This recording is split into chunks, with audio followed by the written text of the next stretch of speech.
नमस्ते बच्चों। क्लास 4 का साइंस का फर्स्ट चैप्टर स्टार्ट हो रहा है, प्लांट्स एंड एनिमल्स। प्लांट्स आप सभी जानते हैं, प्लांट्स के बारे में पहले भी आपका क्लास फर्स्ट से ही चैप्टर शुरू हो जाते हैं प्लांट्स से। एनिमल्स के बारे में आप लोग एलकेजी यूकेजी में भी प्लांट्स और एनिमल्स जो आपका लेवल होता है उसके हिसाब से सीखते हैं। प्लांट्स क्या है, हमारे चारों तरफ हम देखते हैं बहुत सारे तरह के में प्लांट्स दिखाई देते हैं, छोटे बड़े अजीबोगरीब तरह के भी प्लांट्स हैं। तो हम कहीं भी जाते हैं हर जगह वो हमें प्लांट्स दिखाई देते हैं, एनिमल्स भी हम देखते हैं। तो इस चैप्टर में हम देखेंगे कि हमें क्या कुछ नया सिखाया गया है। तो आओ हम इस चैप्टर में पढ़ें। तो नंबर प्लांट्स और एनिमल्स में जैसे कि फर्स्ट जो पॉइंट है हमारा प्लांट्स है, तो सबसे पहले हमें प्लांट्स के बारे में बताया जा रहा है।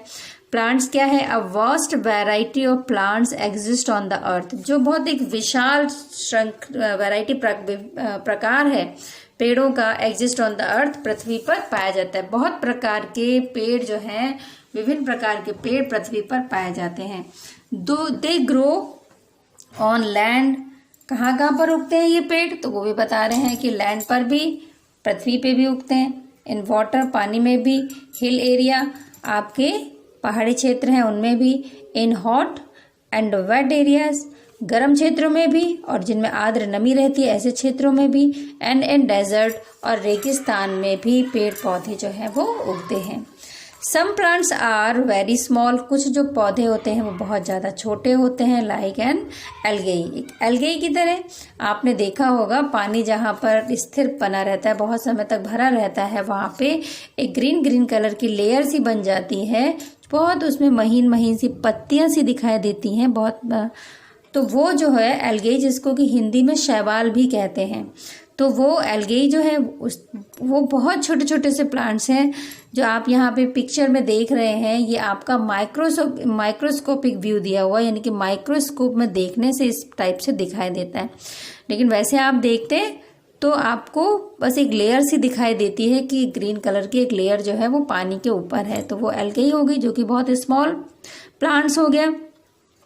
वेयर एज, जबकि some are very huge like the banyan tree. जबकि कुछ जो होते हैं बहुत विशाल भी होते हैं, जैसे कि आपका बरगद का पेड़ है। आपने देखा है बरगद का पेड़ बहुत बड़ा होता है, आप देख रहे हैं यहाँ पे ना, बहुत विशाल क्षेत्र घेरने वाला पेड़ होता है। तो कुछ इतने छोटे हैं जैसे कि आपका एल्गेई है, और दूसरा कुछ ऐसे भी इतने भी बड़े होते हैं जैसे कि आपका बनियान ट्री है। Plants can be classified. अब प्लांट्स को कैसे कैसे क्लासिफाइड किया जाता है, कैसे वर्गीकृत किया जाता है, उसके बारे में फर्स्ट पॉइंट है प्लांट्स विद सीड्स। कुछ प्लांट्स तो ऐसे होते हैं जो जिनमें कि सीड्स होते हैं, बीज होते हैं। Plants like pine, cycads and conifers bear cones instead of flowers. जो ये प्लांट्स दिए हुए हैं, चाहे वो आपका पाइन का हो या आपका साइकैड्स का हो या कॉनिफर का हो, तो इनमें क्या इनमें लगते हैं? कोन्स लगते हैं। इनमें कोन के नुमा आकृति के जो हैं ये फल टाइप के ऐसे लगते हैं, इनमें फ्लावर्स नहीं लगते। Seeds develop in these cones, और ये जो कोन्स देख रहे हैं इन्हीं के ही अंदर जो सीड्स हैं वो डेवलप करते हैं। इन फ्लावरिंग प्लांट्स, जबकि आप जानते हैं कि जिन पेड़ों में बीज लगते हैं, seeds are developed in their fruits. तो जो सीड्स होते हैं वो उनके फलों में लगते हैं। जो फ्रूट्स वाले, जो फ्लावर वाले प्लांट्स होते हैं, उनके जो फ्रूट्स लगते हैं, फल लगते हैं, उन्हीं के अंदर ही बीज लगते हैं। जैसे उससे एग्जाम्पल भी दिया है, मैंगो है आपका और टैमारिंड एटसेट्रा। तो इनमें जो है वो आपके फलों में ही बीज उगते हैं और उन्हीं बीज से आगे पेड़ पौधों का निर्माण होता है। आगे दिया हुआ है प्लांट्स विदाउट सीड। अब कुछ ऐसे भी प्लांट्स हैं जिनमें कि सीड होते ही नहीं है। तो प्लांट्स लाइक, जैसे एल्गेई है आपको जो बताया गया, पानी के ऊपर जो ये ग्रीन ग्रीन सी लेयर होती है, तो ये एल्गेई का, इसका कोई सीड नहीं होता।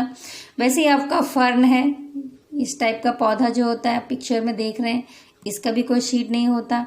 एंड मॉस, और ये मॉस जो है इसका भी कोई सीड नहीं होता। Do not bear seeds. These plants mostly grow in dam places. ये पौधे कहाँ उगते हैं? ज़्यादातर ये पौधे जो हैं डैम प्लेसेस में उगते हैं, यानी कि बहुत ज़्यादा जहाँ आर्द्रता रहती है, नमी रहती है, ऐसे क्षेत्रों में ये पौधे उगते हैं। Where enough air and water is available for their growth, जहाँ पर कि पर्याप्त मात्रा में पानी होता है और हवा होती है। तो इनको जहाँ ग्रोथ के लिए पर्याप्त मात्रा में हवा और पानी मिलता है, ऐसे नमी वाले क्षेत्रों में ये पौधे उगते हैं। उनमें से कौन से हैं? आपका एल्गेई है, फर्न है और मॉस है। तो फर्स्ट पॉइंट जो हमारा था प्लांट्स के बारे में वो हमने समझा। अब सेकंड पॉइंट जो उसमें दिया हुआ है एनिमल्स के बारे में, अब थोड़ा सा एनिमल्स के बारे में भी हम देखते हैं। Animals, a variety of animals exist on the earth, जैसे कि यहाँ पे एक बहुत बड़ी वैरायटी प्लांट्स की है अर्थ पे, सेम उसी तरह से ही एक बहुत बड़ी वैरायटी एनिमल्स की भी पृथ्वी पर है। दे लिव ऑन लैंड, वहाँ ये भी पृथ्वी पर भी रहते हैं, पानी में भी रहते हैं, रेगिस्तान में भी रहते हैं, हवा में भी रहते हैं, सर्दी में भी रहते हैं, है ना। तो हर जगह, हर क्षेत्र में, हर मौसम में रहने वाले जानवर जो हैं वो पाए जाते हैं। अब एनिमल्स को कैसे क्लासिफाइड किया जाएगा? तो एनिमल्स का जो क्लासिफिकेशन है, जो वर्गीकरण है, तो वो दो तरह से किया गया है। पहला है जो है इनवर्टिब्रेट्स हैं।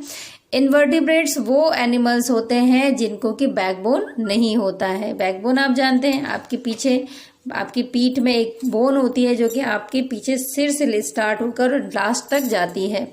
तो ये बैकबोन, उनको बैकबोन नहीं होती, उनको क्या बोलते हैं? इनवर्टिब्रेट्स बोलते हैं। तो these are animals without a backbone, वो एनिमल्स जिनके बैकबोन नहीं होती है। They have an outer hard skeleton, उनके आउटर, बाहर कठोर स्केलेटन होता है, कठोर आवरण होता है, और फ्लेक्सिबल कवरिंग इनसाइड, या फिर अंदर जो है वो फ्लेक्सिबिलिटी होती है, यानी कि बहुत ज़्यादा लचक होती है। Covering inside with the soft inner body, या बहुत ज़्यादा लचक वाली, बहुत कोमल उनका शरीर होता है। इज हेल्ड इन शेप, तो जो आपका हार्ड स्केलेटन होता है, कठोर जो एक आवरण ऊपर होता है, उसके अंदर उन जीव जंतुओं का, जो इनवर्टिब्रेट्स हैं जिनके एक बैकबोन नहीं होती, वो उसके अंदर रहते हैं। हेल्ड इन शेप यानी कि उसके अंदर अपना आकार लेते हैं। जैसे आपका अर्थवॉर्म है ना, अर्थवॉर्म में बैकबोन नहीं होता लेकिन बहुत ज़्यादा सॉफ्ट होता है वो, तो वो लचक होती है उसके शरीर में, जिसकी वजह से वो चल पाता है। आपका दूसरा ऑक्टोपस हो गया, इंसेक्ट्स हो गए, आपका यूनियो हो गया। तो ये जो एग्जाम्पल हैं, ये किसके एग्जाम्पल हैं? इनवर्टिब्रेट्स के एग्जाम्पल हैं जिनके की बैकबोन नहीं होता है। अब आपका सेकंड जो है वो आपका वर्टिब्रेट्स है। वर्टिब्रेट्स में आपका एनिमल्स विद अ बैकबोन, जिन एनिमल्स को बैकबोन होता है वो आपके वर्टिब्रेट्स कहलाते हैं। They have a firm body, इनकी बिल्कुल सीधी बॉडी होती है, शरीर होता है। Due to the presence of internal skeleton, क्योंकि इनके अंदर स्केलेटन होता है। स्केलेटन क्या है? हड्डियों का जो ढांचा है वो आपका स्केलेटन है। तो वो उसकी वजह से बॉडी कैसी रहती है? एकदम सीधी रहती है, जैसे जो भी आकार है उसका वो बिल्कुल वैसे ही रहता है। विद मसल्स, उसमें मांसपेशियां भी होती हैं। अब एग्जाम्पल दिया इन्होंने, जैसे फ्रॉग है, बर्ड है, लिजार्ड है, फिश है, मैमल्स हैं। तो ये जो सारे एग्जाम्पल हैं ये वर्टिब्रेट्स के एग्जाम्पल हैं। तो इनके सभी को बैकबोन है, तो इसलिए इनको वर्टिब्रेट्स बोला जाता है। आपको इतने सारे एग्जाम्पल भी इसके दे दिए गए। और भी जितने भी आप बड़े बड़े जीव जंतु देखते हैं वो सारे वर्टिब्रेट्स में ही आते हैं। अब लास्ट थर्ड जो है, अब दो तो आपके हो गए, प्लांट्स होते हैं अर्थ पे है, पृथ्वी पे, उसके बाद में आपका जानवर हैं। अब थर्ड जो है आपका ह्यूमन बींग्स का नंबर आता है। Human beings have been developed from apes, ऐसा माना जाता है कि मानव का विकास जो है वो एप्स से हुआ है, बंदरों से हुआ है। दे आर द वर्टिब्रेट, और वो कैसे हैं? वर्टिब्रेट हैं, मतलब बैकबोन वाले हैं। बैकबोन वाले भी और मैमल्स भी हैं। मैमल्स कौन होते हैं? जो अपने बच्चों को बच्चों को जन्म देते हैं। और they are considered to be the most highly developed living being, और इनको क्या माना जाता है? कंसिडर्ड मतलब माना जाता है, to be the most highly developed, सबसे ज़्यादा विकसित लिविंग बीइंग माना जाता है। सबसे ज़्यादा विकसित जो है वो जीव किसको माना जाता है? मानव को माना जाता है। Due to their highly developed brain, एक तो उसको बहुत ज़्यादा विकसित मस्तिष्क है उसके पास, बाय विच जिसके की द्वारा दे कैन थिंक, वो सोच भी सकते हैं, एंड मेमोराइज और किसी भी चीज़ को याद भी रख सकते हैं। तो थर्ड नंबर जो आता है वो ह्यूमन बीइंग का आता है। ह्यूमन बीइंग में क्या है बताया इसमें कि ऐप से उनका विकास हुआ है, उनके पास बहुत डेवलप ब्रेन होता है जिससे कि वो किसी भी चीज़ को के बारे में सोच भी सकते हैं और उसको याद भी रख सकते हैं। लास्ट है आपका फोर्थ पॉइंट है माइक्रो ऑर्गेनिज्म है या माइक्रोब्स बोलते हैं जिनको। ये क्या होते हैं? वेरी स्मॉल लिविंग थिंग्स, बहुत ज़्यादा छोटे जो लिविंग थिंग्स हैं, which can not be seen by our naked eyes, जो अपनी हम खुली आंखों से नहीं देख सकते, यानी कि अगर हम अपनी आंखों से देखना चाहें तो उन्हें हम नहीं देख सकते। Are known as micro organism, जिन्हें कि माइक्रो ऑर्गेनिज्म बोलते हैं। दे आर प्रेजेंट एवरीवेयर, वो हर जगह उपस्थित रहते हैं, एयर में, वाटर में भी और सॉइल मिट्टी में भी। They are also known as microbes, इनको माइक्रोब्स भी बोलते हैं। तो माइक्रो ऑर्गेनिज्म या माइक्रोब्स दोनों ही इनके नाम हैं। Some micro organism are harmful to us, इनमें से कुछ जो है वो हमारे लिए हार्मफुल होते हैं यानी कि हानिकारक होते हैं। दे कॉज डिसीजेज, जो कि बीमारी का कारण होते हैं। बट सम ऑफ दैम, लेकिन उनमें से कुछ आर यूजफुल टू अस, हमारे लिए उपयोगी होते हैं। फॉर एग्जाम्पल, उदाहरण के तौर पर, some bacteria helps in making curd, कुछ जो बैक्टीरिया होते हैं वो दही जमाने में, दही बनाने में हमारी मदद करते हैं। फ्रॉम मिल्क, दूध से दही कैसे बनता है? तो उसका रीजन जो है वो माइक्रोब्स ही, बाय बैक्टीरिया ही होते हैं।